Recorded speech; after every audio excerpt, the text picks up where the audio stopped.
the not too distant future, next Sunday AD, there was a guy named Joel, not too different from you or me. He worked at Gizmonic Institute, just another face in a red jumpsuit. He did a great Welcome job to cleaning Three up the Hard Way Sports Podcast. shot him into space.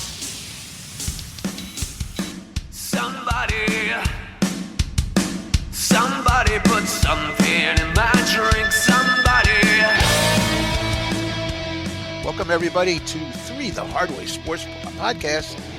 I am Bryan Galloway here with my co-host. The first one is from Rumson, New Jersey, Alex Shanley. How are you, Alex?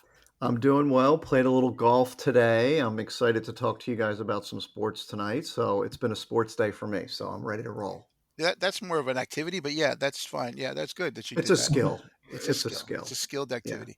Yeah. Okay, and then we have from parts unknown, Michael Pippersick. How are you, Mike? I'm doing well. I did not play golf today. I was just stuck in my little hole here all day, and now I'm back in the hole for this podcast. But I'm also excited to talk about sports and very jealous that Alex got to play golf on this beautiful day today. With John Keevy. Shout out to John. Oh, Keevy. my gosh. Oh, John Keevy. That's cool.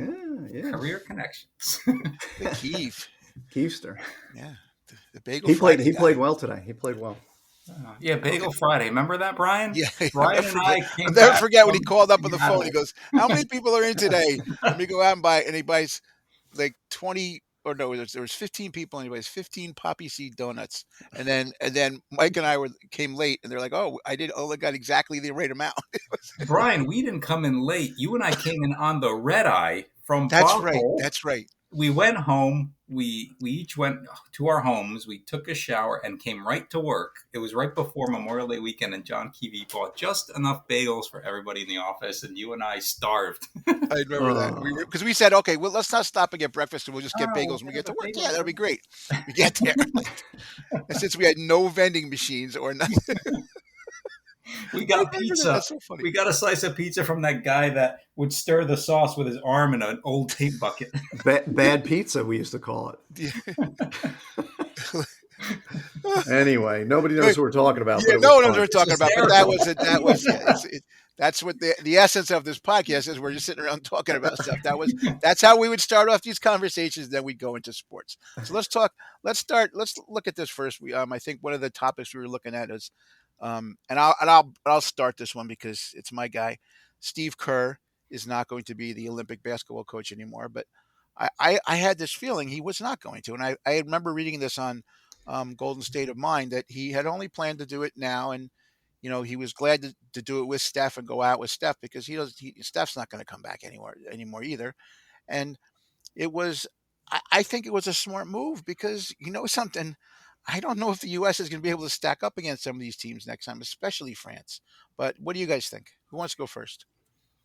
I'll defer to Mike. You're the basketball guru. I will happily go first. So I had seen the headline that Kerr was not going to return, thinking, oh my gosh, they let him go, because there was a lot of controversy about Steve Kerr and the rotations.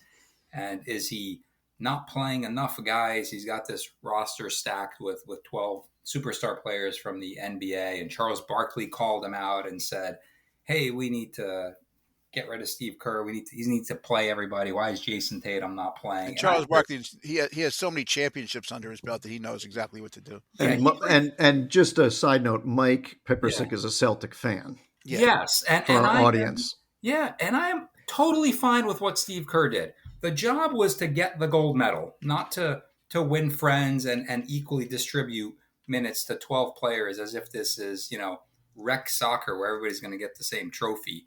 Like there's a job to be done here. And for whatever reason, I do love Jason Tatum as a Celtics fan. I'm wearing a Celtics shirt right now. Steve Kerr had to do what was best for the team. And that meant heavy minutes for guys like Durant and LeBron James and running the offense through Steph Curry. Tyrese Halliburton barely played in the Olympics, and Jason Tatum had what? I think he didn't play in maybe like 3 or 4 games, something like that. But then Derek White and Holiday played great. He's Yeah, a he- Holiday was one of the best players on the court He's in most fantastic. games. Yeah, he's, he he's should play. Yeah, Yeah, to me, he's the guy that he was the X factor. The Celtics, Right. I don't think, would have won that championship in June without Drew Holiday. That trade, I think, put them over the top. Isn't it amazing how this guy he goes to the Bucks and he was the reason why, in my opinion, he was that X factor for the Bucks. Absolutely. And as soon as he leaves, they can't do anything. And he comes to the Celtics and he's that last missing piece. Yeah, he's fantastic. But yeah, going back to the Steve Kerr thing, the job was to win the gold medal because I think the competition is getting better and better. I mean, there are some very good teams. South Sudan, I didn't even know that was its own country. They had a very good team. Canada is a rising power. Germany's very good. Slovenia with Luka Doncic didn't even qualify because they lost to Greece in the last qualifying game. So Giannis got in there. And Serbia, I didn't think this was their strongest team. And they really, I think if Jokic was not in foul trouble the entire fourth quarter, they probably would have beaten the U.S. in that game. It took everything the U.S. had to beat Serbia. And France is excellent. Like, they're an excellent team. So this U.S. team was front loaded with older players. Obviously, the main players were the older players: Curry, Durant, and LeBron James. So I think, Bryan, you had said this earlier, right? Where Steve Kerr, he sees the handwriting on the wall. The world is definitely catching up. Best players on this team are older players. He gets to go out with a gold medal with his guy, Steph Curry, and now turn it over to someone else. And when I look at that potential roster in 2028, and it was a assembly of 25 players or so, I'm not overwhelmed with that talent. So 2028 to me in LA is going to be really interesting with the U.S. against all of these up and comers who I think more than ever think they could beat the U.S. in basketball. And I thought it was a great tournament because of that. I was, of course, 1992 is great, saying the U.S. trounced everybody with the dream team, but this is definitely a lot more exciting for me. Well, it just shows you how far the world has come, right? And they said it, like in 1992, I think many of the other countries, when they did get trounced, was like, we need this to happen so we do get better. And just look how much better the world is now in basketball. And granted, everybody said it was going to take 20 or 30 years, but guess what? We're at 30 years. And all of a sudden now there's 3 and 4 teams that, the U.S. isn't just going to walk over. So I think the NBA is loving it, and it's great for the sport, right, worldwide. And, eventually our reign will come to an end, and, the world will catch up. And I think that's a good thing, right? That's not a bad thing. It's not like, we should always win. I mean, the women almost lost in the finals too. Yeah.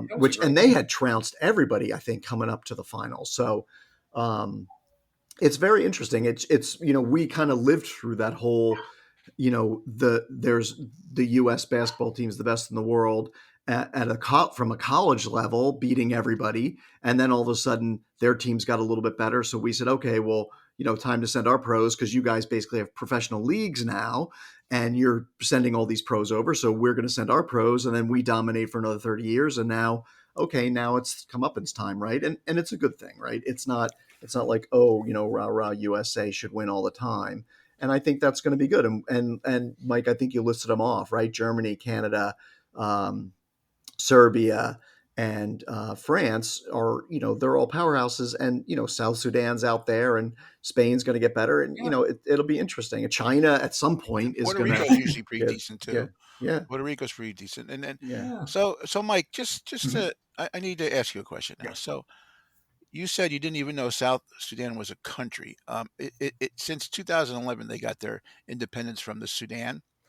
And so what else do you know about, do you know the capital? Of South Sudan? I have no idea. Juba. Juba? And what's their official language? I know Luol Deng is the coach, money provider, and what's the official language of South Sudan? It is, right? What? Swahili. It's English. It's English. Oh, really? And what is their country motto? South Sudan's motto. I can't Google this fast enough. Justice, liberty, and prosperity. So yes, they are. They've only been around since 2011. So you are right, but that's pretty amazing that a country that's only been around till 2011 is made it to the Olympics and actually did they won a game? Didn't they win a game? I think they did, and they gave the U.S. all they could handle in a Yes. tune-up game. Yeah. I Well, don't know. Luol Deng is like putting all his money into the team, and Oh, good for they said him. the team wouldn't exist if it wasn't for him. All right. So he's coaching them. I think he actually turned the coaching duties over to another gentleman. I forget who. I think he's an NBA assistant, and he's paying all the players and all that to just to make it happen. So kudos to him for And sure. they actually they actually are fairly. They're not really in a lot of poverty. They're actually they do pretty well. So that's another good thing. So it's cool. So the world is actually getting we're getting to learn more about new countries. But South Sudan, I think they're going to be a powerhouse. My feeling is, if they stay along with their traction, all those guys were good. Like Yeah. they had like 10 guys on the team that were decent players. I was just shocked. I'll keep saying that because they were the biggest shock to me in all of sports for the Olympics that they could come in there like that and play so well. And I'm waiting to see who gets put on an NBA team. Now, the guy from France, he got signed with the Sixers. What was I that guy's? saw that. Yeah. Yeah. Still, yeah. So my feeling is you're going to see some of these guys come into camp in the preseason camp. Some of these South Sudanese players will come there. Yes. And I think they're saying Ty Lue is going to take over for Kerr. Well, He was he's in the running, and Eric Spoelstra's the other one. And I'm a big Spoelstra fan. I think he's fantastic. Yeah. I think he's the guy. Like he's so good. Yeah. But I think the players love Ty Lue, I know LeBron does, right? He's always loved him. But he'll be done, right? He won't be in the next Olympics. No, but maybe Bronny will be. Maybe Bronny will be there, but no, not. Yeah, Ty Lue will be the coach, and Bronny will be the star of the. Yeah, Bronny will be running down Luka Doncic, lazy, fat Luka Doncic on the break in the 2028 Olympics, right? Pinning a shot on the backboard. Yeah. But yeah, I think Steve Kerr goes out on top here. I think he did a good job. I think the players averaged. Something. 16 I don't even think Tatum. If you look at Tatum's face during, like he was smiling, and I don't know. I don't think. I think this was his made mom up. coming out saying stuff. A lot of this stuff was like people just complaining. Like Barkley, what have you done in your career? You won nothing. Nothing in college, nothing in the pros. You were on the dream team, but you were not the star of that dream team. You were going to almost cost him the game against what was it? Maybe he beat up some guy. Angola. Angola, right? He elbowed him. Yeah, he almost got them like disqualified or something. Like it was like anyway, but that's whatever. I like Barkley. Don't get me wrong. I love NBA today. I love him, but he says stupid things sometimes just to get clicks, and that's what he did. And a lot of people did. People were getting on Kerr's case because of Tatum, and whatever. I don't blame them, but somebody had to not play, and there's no coach. No coach would have been able to play more than 10 people anyway. You can't play that many people. It's only a 40-minute game in the Olympics. Yeah, not against this competition for sure.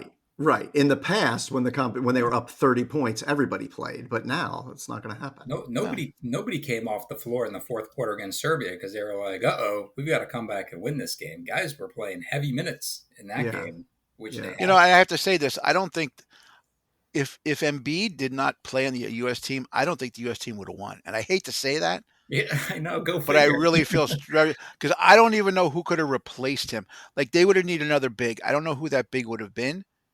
But I don't think they could have. I don't think they could have beat them. Yeah, Karl Anthony Towns. He's not tough enough. Who's another one like a big that could play?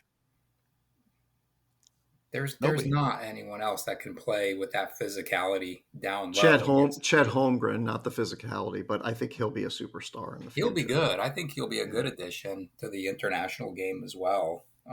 But yeah, and I think even Anthony Edwards, right? He was on the team, played, but didn't play a starring role. So I think in the 2028 Olympics, he's going to be the guy. He's already the guy. He put his time in. Yeah, he's fantastic. And then Tatum, look, Jason Tatum. You just won an NBA championship. You just won a gold medal. If you feel slighted, take it out on the NBA this upcoming season, right? Like, let's see. You know, he might have been tired too. Like we Sure. don't know what was said in the back rooms.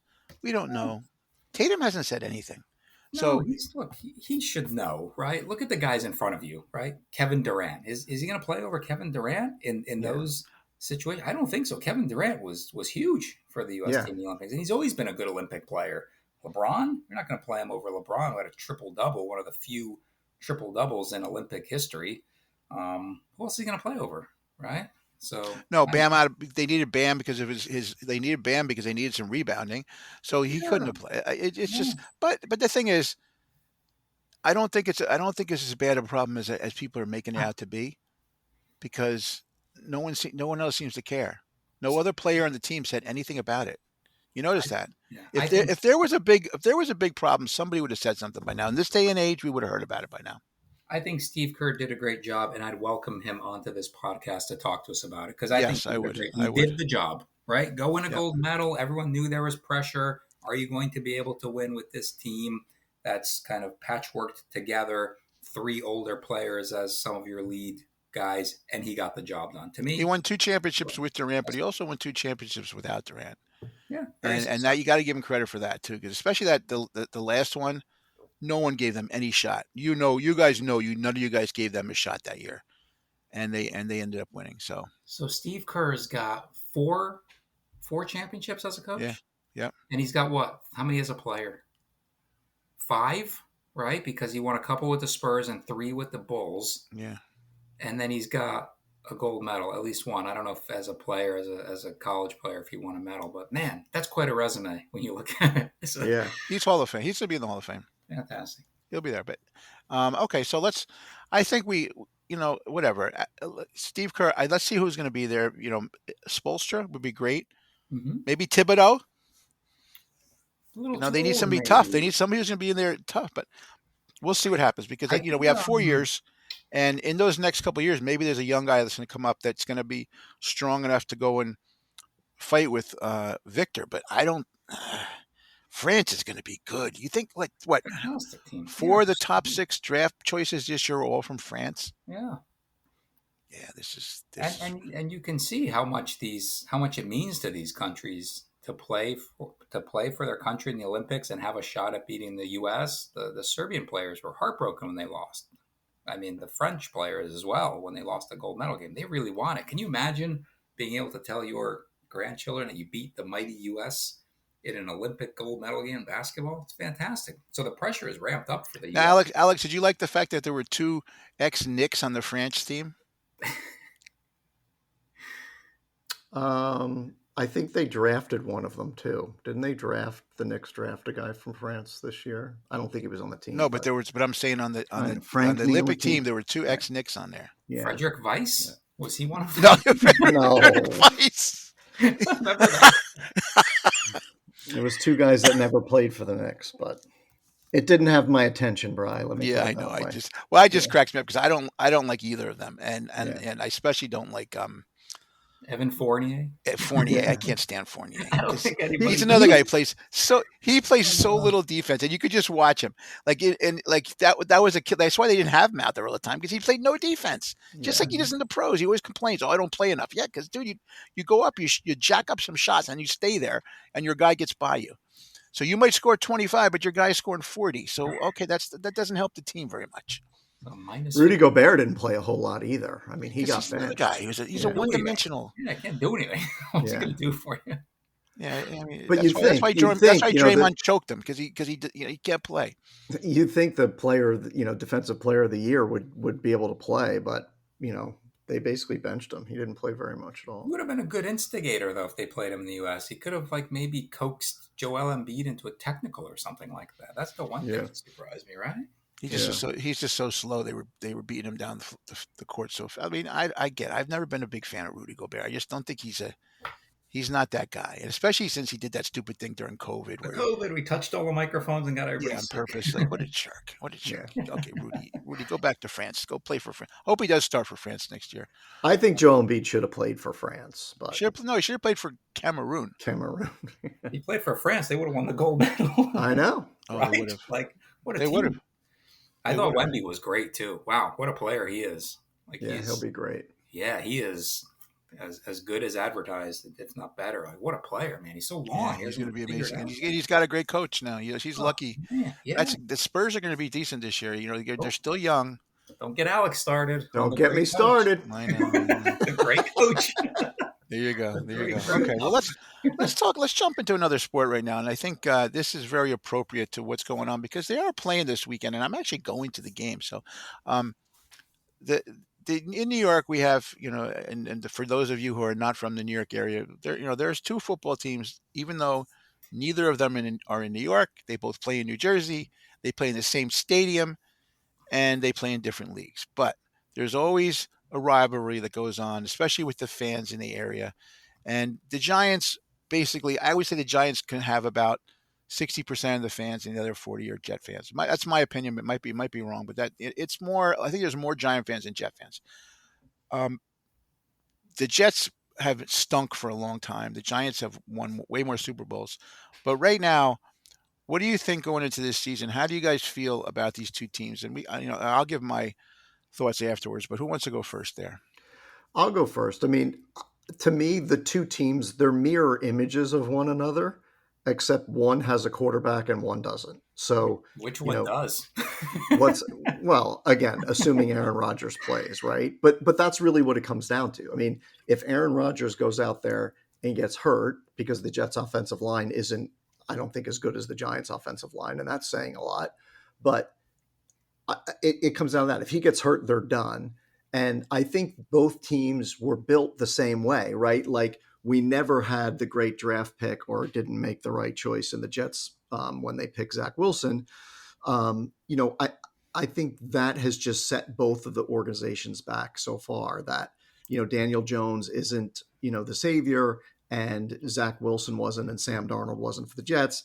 And so they go in and they bring in a 40-year-old quarterback who then after 4 plays, blows out his Achilles and he's done for the year. So, but other than that, you look, they both have a great receiver, right? They both have I think the a, Jets have a better running back. I think the a Jets quality baseball is running better back. than anybody the Giants have. Yeah, definitely. But they both have quality, running backs. They're both defenses are getting very good. Jets is very good. Giants is getting very good. So it's like they're built. This is like the new way to build your team, right? Like if you can't draft a quarterback, then you just keep building. And I think that's why the Giants drafted Malik Neighbors this year is like, well, we're going to build the team. And then at some point, we're either going to bring in somebody like the Jets did, or we're going to get lucky and be able to draft somebody to bring him in. But you can't just take Hail Marys at quarterbacks every year and say, oh, well, I hope this guy works out and give up the opportunity to draft great players. And I think the Jets did that with Brees Hall and Garrett Wilson and Sauce Gardner. And even though, they had Zach Wilson, but let's be realistic. I think they knew after the first year he wasn't going to be the savior of the team. And they just had to ride it out. And I think, but what they did was what Joe Douglas did well was he built the rest of the team around that. So I really see them as very similar teams. And both with offensive line problems. I think the Giants did a better job of addressing their offensive line in the offseason than the Jets did with theirs, where the Giants went and brought in a bunch of they brought in free agents, guys with experience that still have a lot of years ahead of them. And the Jets, drafted a guy from Penn State, and they're going to try to plug some holes with some other free agents. But I really see them as very similar teams. But I think the Jets will have a much better record than the Giants. I think the Jets have like one of the easiest schedules in the league, and the Giants have one of the most difficult schedules in the league. So I think that's really going to be the swing between those two. But if they both played the same teams over the course of the season, I think ultimately the Jets would come out ahead because I think they have a better quarterback as long as Aaron Rodgers stays healthy. But other than that, I think they're really similar to each other. Okay, Mike, what do you think? I think Alex really nailed it. I'm really disappointed in what the Giants' prognosis is. Devin Singletary is going to be the running back replacing Saquon Barkley. I've never been a fan of Daniel Jones. He had that one really good season that led to this massive contract. Then he's out, threw a pick six in a preseason game, 2 picks. I have very little optimism for the Giants season. Eagles are going to be good. Cowboys are going to be good. I think the Commanders are going to be better with Jaden Daniels as their quarterback as well.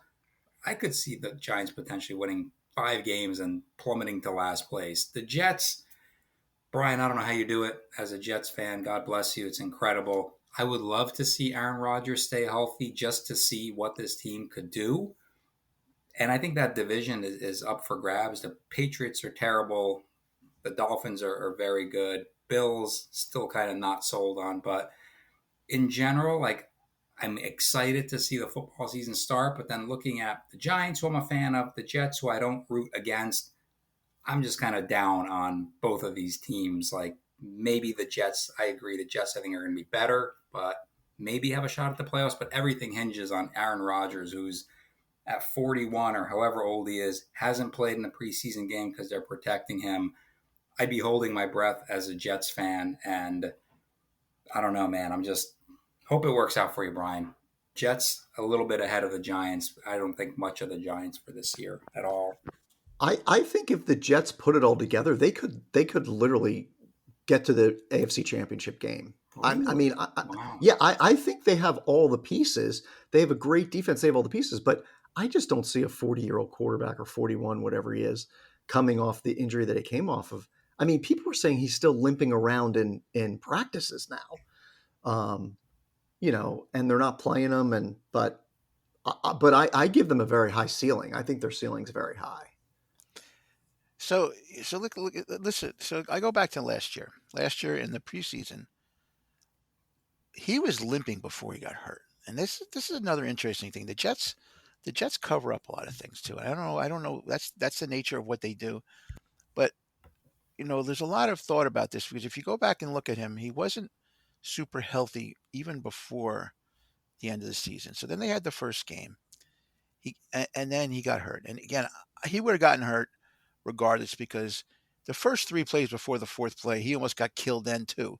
So my feeling was he wasn't going to last long anyway. So that whatever, I guess I didn't expect him to snap his Achilles, but I just thought he was going to get hammered. So their offensive line was terrible. The Jets, the move was, hey, I'm going to spend all this money bringing this quarterback, but I'm not going to beef up my offensive line. What the heck are they thinking?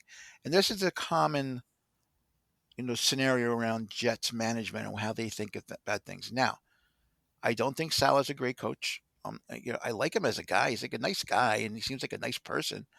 But I just don't think he's a coach. He's a good motivator. He's just not a good coach. X's and O's. He's not the guy. Last year, guys. I watched every Jet game. And even if I missed them, I taped them, and I am a fan. I do watch my team, even when they stink. I watch them because I like to watch the players. There were games where they made stupid plays. They could have actually won 2 other games last year. They could have. I know they could have. And it was because of him, poor coaching. I'm not going to talk about, Zach Wilson and the stupid things he did because that's another whole story. But there were at least two games that I know of that his stupid coaching messed up. And where is that being improved? It's not. Did he learn from that? Did he take any classes over the summer?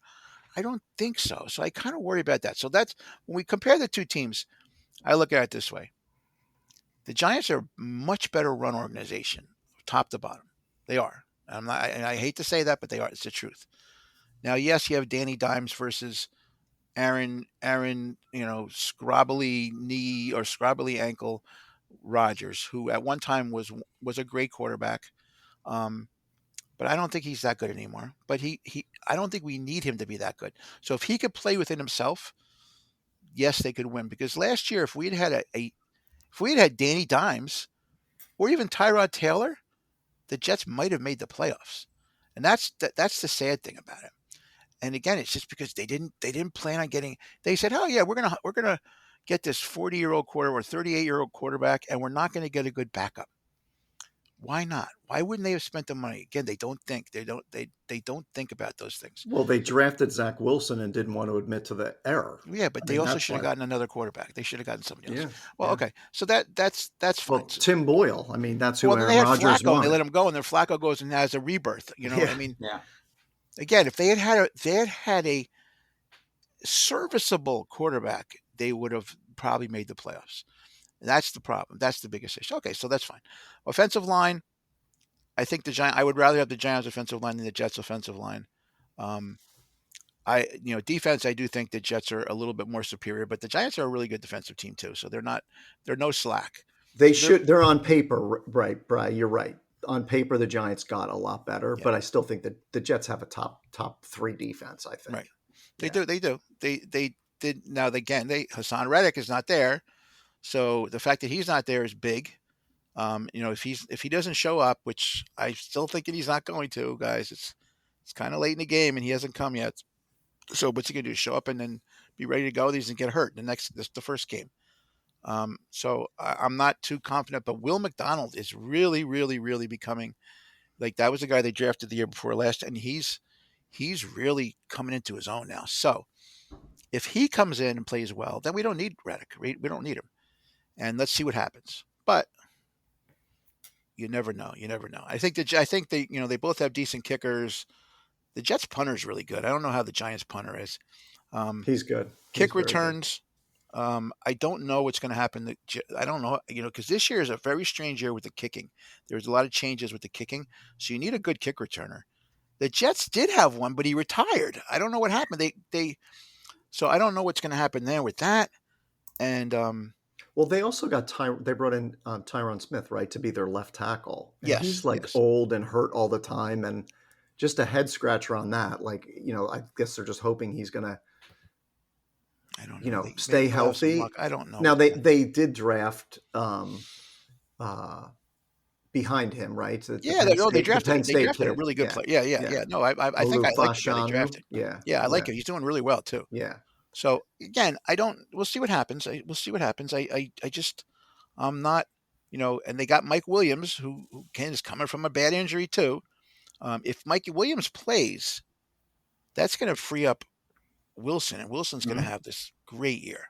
but If- Mike Williams gets hurt every He year. gets It's hurt like every year. the Jets are just picking up guys that get hurt every year. Yeah. It just scratches my head. These are guys I never pick up in fantasy because even though they might have one or two good games, Yeah. by the third game of the season, you lose them and you have to try to get somebody off the waiver wire. That's Brian, that's the way it Brian, is. are you worried again that the offensive line is not strong enough to keep? No, I actually think it's going to be okay. Yeah. I think they're going to be okay.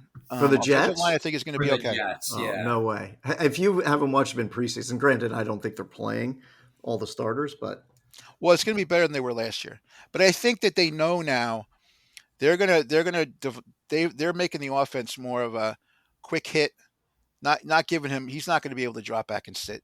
yeah, It's going to be quick plays, yeah. hit the running backs, do those kind of things, and that's they didn't do that. That's another thing they didn't do last year. They didn't even design it for a bad offensive line. They knew they had a bad offensive line, and they didn't design because like when Wilson came in and whatever Wilson stunk, but the guy he had no chance. He had no chance. He was dropping back and running for his life every time. They were just terrible.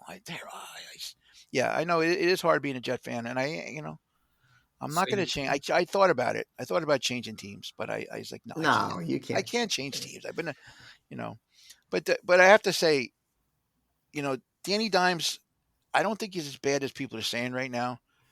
If he plays he had a couple years where he was on the verge of becoming a really good quarterback. I thought he was like on that cusp, and they just didn't have the receivers.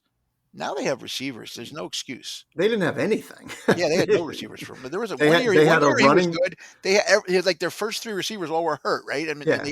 They had a running back, and for 2 years they had a left tackle, and they had no receivers, and they had him. I mean, he got killed last year. Like, let's be honest. Like, Brutal.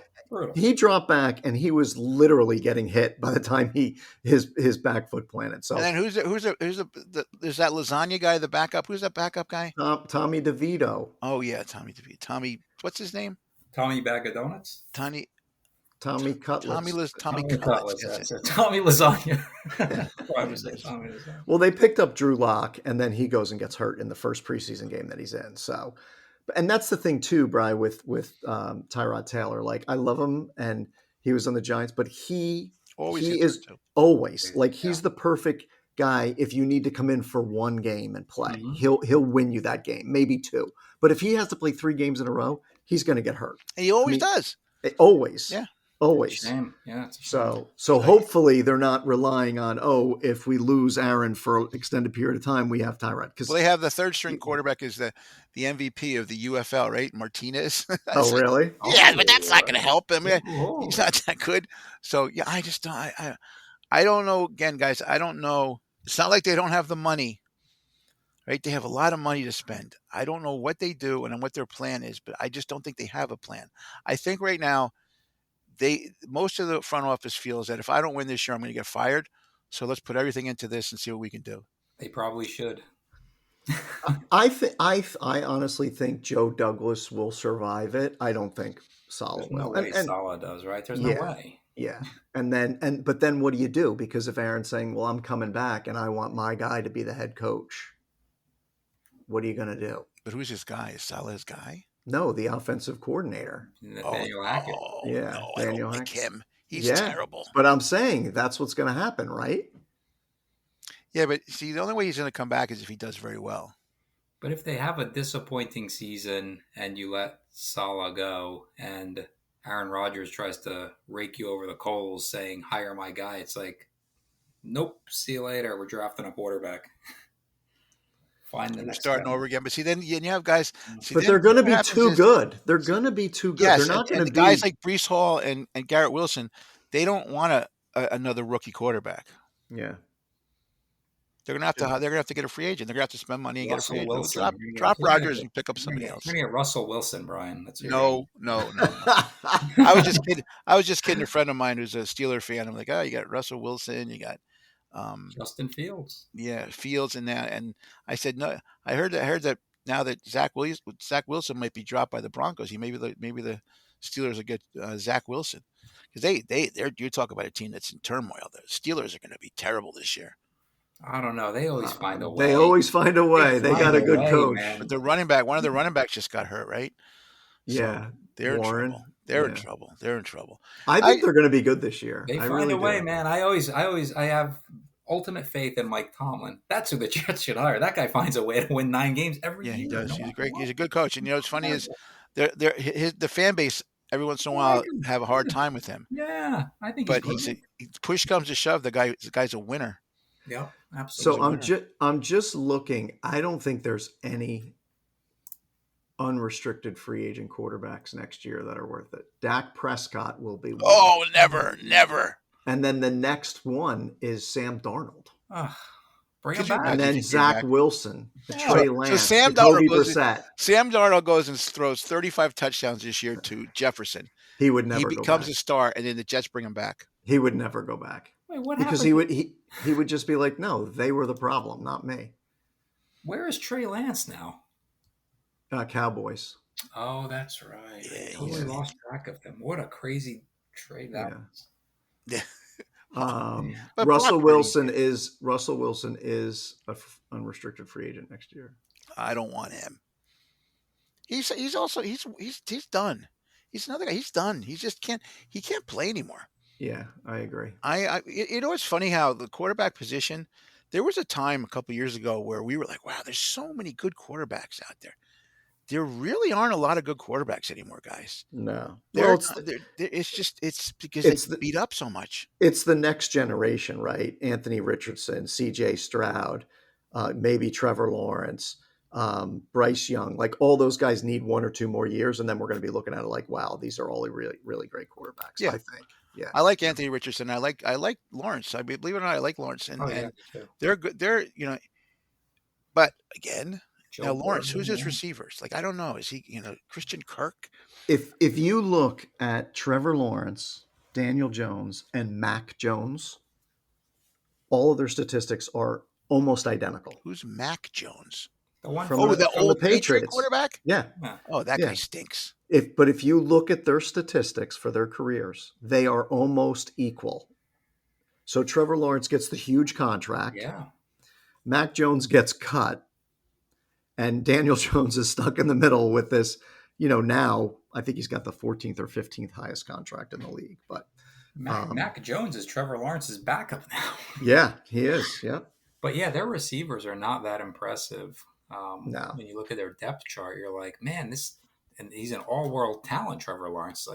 And you have an offensive-minded coach in Doug Peterson's like, give this guy the receivers he needs. Like, look what the Bears did for Caleb Williams, right? Like, they went all in, and Justin Fields is probably like, hey, what happened? Like, now you've got weapons. Like, he could be really good this year. Yeah, I think he might be again if he stays healthy. Yeah, he's got weapons though. This is because again, I don't know how their offensive line is, but if he stays healthy, yes. But the Chicago, it's a very interesting. That's a very interesting team because like most of their home games are freezing cold, bitter. So you better have a good running game, or you're not going to win. The only Bears team that ever win was Walter Payton, right? Walter Payton ate up yardage. McMahon didn't throw a lot of passes. He threw a couple bombs to Willie Gault. That's about all he did. They didn't have to pass because they ate up the clock. They played amazing defense. They had probably arguably the best defense of all time, and running, right? They took advantage of, hey, guess what? We have one of the best home field advantages. Freezing cold, the frozen tundra, right? And that's what you use. But I don't think that's not a place to go and have a passing game. You're going to have a problem. You're going to have a problem there. So I don't know. Who's the Bears' leading starting running back? I don't even know. They've had so many the last couple of years. They have David Montgomery now. He's still there? That they have, yeah. DeAndre Swift. I think they signed DeAndre Swift From the Lions? Eagles. Well, he went to the Eagles, remember? He was on the Oh, Eagles. that's right. That guy. I'm saying. Okay. Yeah, he was pretty good. Yeah, DeAndre Swift, yeah. Yeah, but I think he's when not he went bad. to the Oh, no, Eagles, Montgomery's with the Lions now, yeah. there you go. Switcheroo. Yeah, they have DeAndre Swift. They have Khalil Herbert, who's good too. Yeah, he's not bad. And Rashawn Johnson. He's not that good. Okay, well, again, it's nobody that you're losing sleep over. But they have a great receiving corps. Fantastic. DJ Moore, Keenan Allen, and Roma Dunze. They're going to be really good. And Cole Kmet. And it'll be great when it's negative 25, freezing cold, and they're throwing cement footballs at people. And that's why. Yeah, but Minnesota's a dome, right? Yep. They're indoor there. Is Detroit? Detroit's a dome. Yeah, they got a roof. The on Silver it. Dome. No, they're in Ford Field now, bro. Oh, that's right. I think it has like a retractable roof or something. Yeah, I think Minnesota too. It's like retractable. So it's just Green Bay. And then they have to go to Lambeau. They're outside there. Yeah. I don't think. I don't think it does. Okay, well, this is the most we're ever going to talk about the Bears in a discussion, though. I get it. It's okay. I'm looking forward to. We're going to do our football predictions in an upcoming episode, but I mean, it's going to be a good. I'm looking forward to this year in football. I'm always, you always love football season. Football season's great. We still have baseball playoffs coming up. We still have, the NBA preseason is going to start soon. We have to start getting ready for that. Hockey's going to start up. So we have a lot coming up. There's a lot of sports coming up, but I mean, really quick, baseball. And in the last couple of minutes of this episode, what are you guys thinking, real quick, baseball wise? Pick 4 teams, and we talked about this already, but now things have changed in the last month. 4 teams in baseball, just 2 in each league that you think have a chance. Go ahead, Alex. I will say in the American League, the Yankees, because I'm a Yankee fan, and I think, everybody's killing them, but I think, they have the best record in baseball. And I think they're really good. And I have to pick the Astros. I mean, I hate the Astros because they cheat and whatever. But I don't know that anybody in the Central. I mean, the Yankees just destroyed the Guardians in 2 games, and if I had to pick a wild card, if the Royals make it, I'll pick them.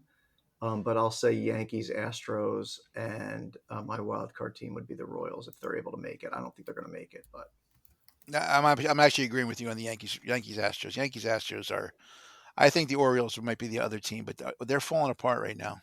Yeah, and I would say in the National League, the Phillies have been so good, but they're so up and down. So I'll take the Dodgers, and I think the Braves are too hurt. I'll take Dodgers, Diamondbacks. Interesting. Okay, Mike? You know what? In the American League, the team I liked at the beginning of the season was the Guardians. So I'm gonna stick with them despite the losses to the Yankees this week. And I'm gonna go with the Yankees just because I know that I'm not high on the Jets and the Giants for the fall, so I'm going to roll with the Yankees to get me through the fall with New York sports. And then in the National League, I agree. The Braves are way too banged up. I would go Phillies because they're having a great regular season. Usually they really pick up in the fall and have a great playoff run. I'm going to go with the Phillies. And then my dark horse in the National League at the beginning of the season, I'm going to go with them again, is the Padres. I'm going to go with the Padres. Yeah, they're hanging around. They've been Yeah, they're hanging just around. hanging around, 4 games out. Like they're right there, and they've been kind of right there all season. So And they gave up Soto. yeah, yeah, Imagine Soto on that team.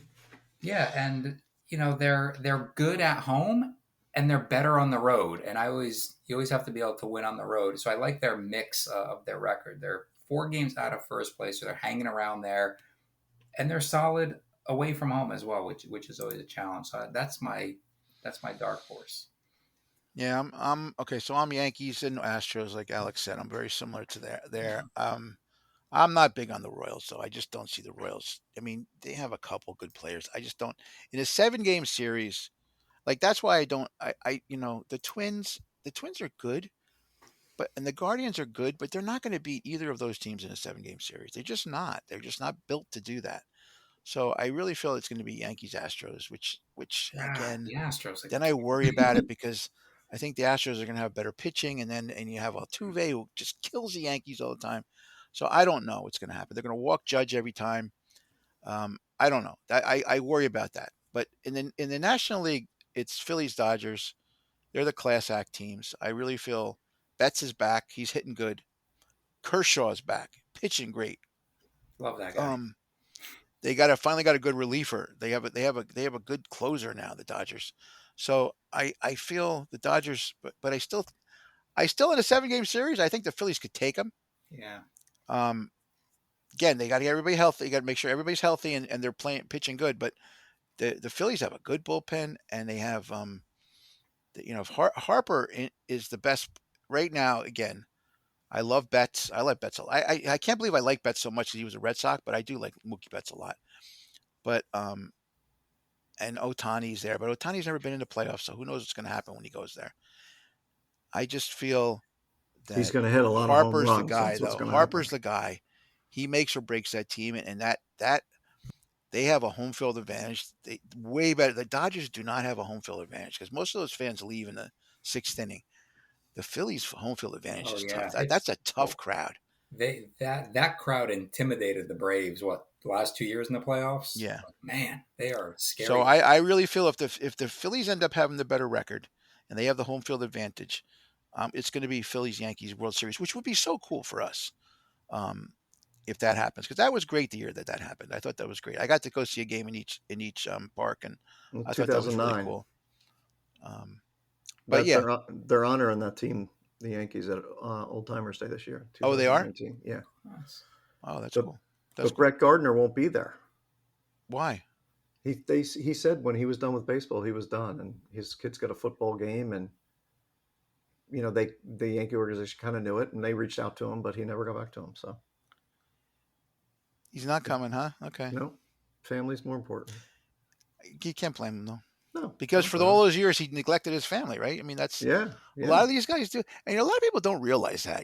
These guys, you know, they complain about stuff. Yeah, they make a lot of money, but there's also a big sacrifice that you give in these. Get not like Antonio Cromartie who has like 85 kids, but there are some that the ones that are good parents, and that are good family people, they give up a lot to make this money. Now, if they do it right, they make enough money for their whole life and they never have to work again. right. And so that could be, that's a good and bad thing because you get to spend the rest of your life with your kids and you're able to do that, but you also miss out on a lot of things. And he was a fan favorite too, which is Oh kind of yeah, stinks yeah. he won't be there. But My brother Jeff and I went to his very first game. I remember. I'll never forget. That's cool. We went to his very first game. So because we were like, who the heck is this guy? Yeah, yeah. And he comes up but I do remember that. So yeah. Okay. So I think it's going to be again. We'll see what happens. The season, it's that time of year, and the thing is, do we feel? One last question I have to ask you guys: is Judge going to hit 60, and does he have a chance to get 70? Alex, No chance at 70, and I think he can get to 60. I think he can get to 60. It's just that the pressure starts to ratchet up, right? It gets harder and harder. They stop pitching to him. So I'm really on the fence about him getting to 60, but I definitely think he's not going to get to 70. No way. I'd love to see him break back Barry Bonds' record, so we don't have to deal with that Oh, with the wouldn't Yeah, that but steroid. that's 74, right? He'd have to get to Yeah, 74. that'd be hard. 74. That would be Yeah, hard. yeah. That'd Yeah, be hard. I So think he'll get to 60. He's at 48 now, right? A little more than a month. Yeah, and they're in a pennant race. Yeah, I think he's going to get to 60. But yeah, no way, 70. That's a long way to 70. well, see, here's the thing: if Stanton stays healthy, Mm-hmm. they got to pitch to a little bit to Judge. I mean, Stanton hit a like a 3 mile home run the other day. Did you see that shot he hit? Um, He hit one today too. okay, so if Stanton is healthy, and then he is that so he's that person. Okay, And hitting. He has to be he hitting. has to be hitting. Yeah. That Judge is going to get more pitches. If he's not, I mean, I always wonder why don't they put Soto? See, my opinion is they should put Judge before Soto because I think Soto can hit more, when he's pitched around than Judge can, and so they're going to have to pitch to Judge, and then Judge has like I don't know, but it's one or the other, and I think obviously Boone's trying to do his best, he figures it out, but that's a crazy, I don't that duo of the two of them is like Mantle Maris, right? Yeah. You look back at what duos in the history of baseball were that good on the same team that hit back to back. And I was trying to look this up. Obviously Mantle Maris. I don't think that it's what 59 and 61 home runs or something like that. So I don't know if they're going to break that. Ruth Gehrig too. Ruth Gehrig, Yeah. Brooks and Frank Robinson. There was one year where those guys were like amazing back to back. There are some teams that have had that, but no one is going to be like these two because at the end of the year they're both going to have. Soto is going to get 40 home runs, right? So 40 Mhm. plus home runs and 100 RBIs. How He many may duos make have it done that 45. hit Yeah. back to back though? Like sometimes it's 3 and 5. There's 3 and 5 that doesn't count. I'm saying back to back hitters on a team that have those stats because you got to think about it. When Soto hits a home run, he's taken away a possible RBI away from Judge. Right? Because normally you would, he's not because then the bases are empty. I got to hit a solo home run or whatever it is. So I bet you Judge could have more if Soto was not a home run hitter and he was like a doubles hitter. Judge might Yeah. have 200 RBIs. Yeah. It might be in Tris Speaker realm, right? With Tris Speaker at like 170 something. But I don't know. I mean, it's very interesting to me. But I think what we're going to see is end of the year when you look at the stats, it's going to be one of the top 5 duos of all time back to back. Now they have to win. If they don't win, they don't make the playoffs or win something or at least get to the American League Championship. It's a loss in my opinion. It's not. I really want them to get to the World Series. I want Judge to get a title. I really do want him to get a Yeah. title because he's going to be that guy in history. Is such a great player, but didn't get. He's going to be the Charles Barkley of baseball. I don't want that to happen. He's having You an know, incredible we had to live season. through Mattingly, Yeah. who didn't deserve it. He got hurt. Mattingly was just a great player, and people don't realize how great he was for a 3 or 4 year span. Mm-hmm. There was no one better than that guy. And the thing is, he's not even in the Hall of Fame because he got hurt. And no one, and there's people in other states or other fans of other teams, they don't even consider him a great player. But we know because we saw him. But I don't want Judge to be that guy. I don't want Judge to be the guy like, oh, yeah, he hit a lot of home runs. That's all he did. Yeah, but Harold Baines is in the Hall of Fame. Don't get me started. That's I know. right. Yeah. He's not even the best White Sox of all time, right? That's another whole situation there. But so okay. So I did have this written down to ask you guys today, and I know we're running out of time, but really quick, right now, okay, Mount Rushmore of Yankees. Is Judge on the Mount Rushmore of Yankees? No. He can't be with all Not even close. with all that Okay, good. history. Yeah. I don't He's think so got to either. win. I don't know, but there are people. I hear people calling the radio shows saying, hey, Judge could be, the second or third best Yankee of all time. Like, he's Wow. not there yet. He's not there yet. Well, he could be, right, if he wins 3, 4, 5 championships and, hits prolific home But runs you for still the got rest of his okay. career. Ruth and Gehrig are going to be 1 and 2. You're never going to get past those two guys. And then you have maybe Mantle and Yogi Berra. Yogi Berra has to Yeah. be on How, there. how is he going to get past those 4? Yeah, He's not. he's Gonna, not. You have to expand the mountain. Yeah. No, you can't expand them out. Yeah. Or you're going to have to say it's from a certain point in time forward, because there's no way any Yankee is overtaking some of those guys. There's no way. Yeah. Right. Yeah, There's no- and then he'd have to pass. Judge would still have to pass Jeter, Mariano Rivera, yeah. Whitey Ford. I mean, it just goes on and on and on. Multiple That- mountains for the Yankees. You just have Yeah. to. Yeah, Well, that's the problem. I mean, again, because of their history, there's a lot of great players. So he's not there yet. And second of all, the poor guy started his career very, very late. That's another whole thing. He came up much later than a normal rookie would do. yeah. So there was like 3 years of his career that he probably would have been up earlier, 3 more years. And that's same with Bernie Williams. Bernie Williams, like if you look at Bernie Williams' stats for his career, they probably would have been better, but he also came up kind of late. Yeah. And I always feel bad about him because I said another guy, man, Bernie Great Williams, player. Yeah. great player. But you talk to people that are fans, like in other states. Like I have friends friends in other states, and we talk about. They're like, oh yeah, Bernie Williams. Who the hell was he? I don't remember that guy. Like, come on, how do you not know that? He was great in the playoffs. But he's not memorable like that. He's not memorable. He's not one of those guys. Like he's not a guy whose baseball card goes for a lot. Right? It doesn't, which it should, but he's not. He's a very good guitar player too. Bernie Williams. Great guitar player.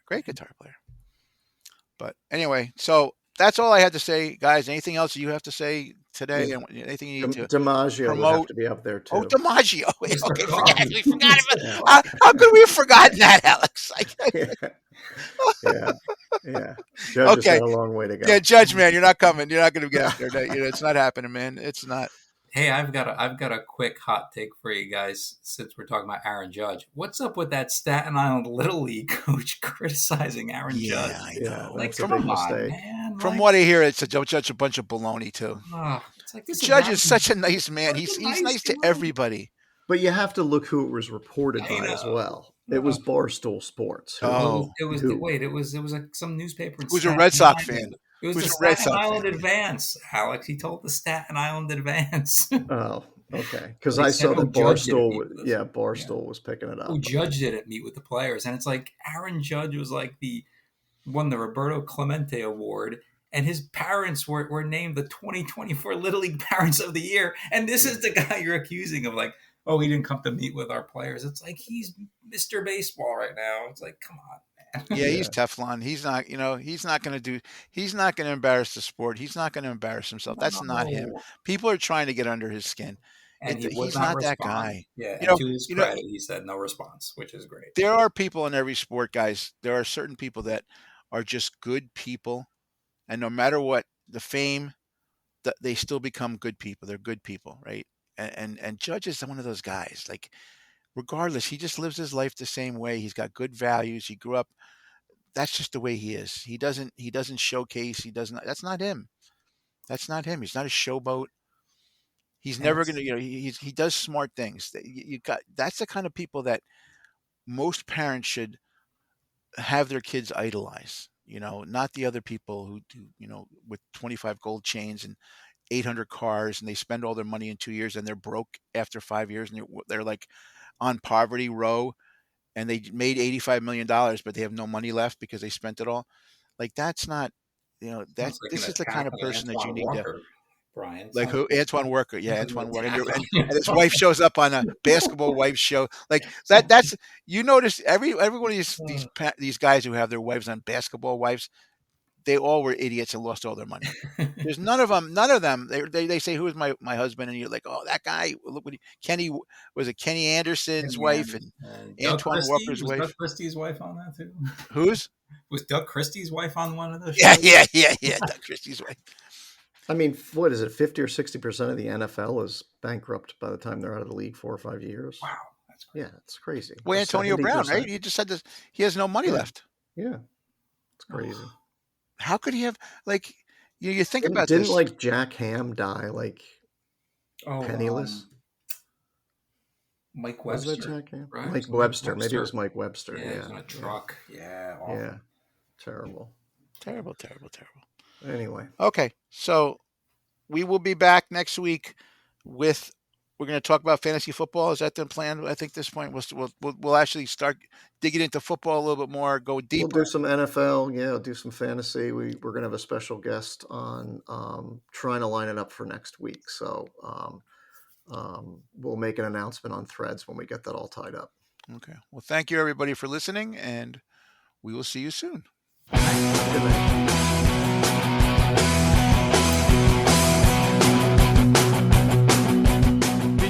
This is Tom Cavell, and that was almost as bad as Thin dietary ice cream.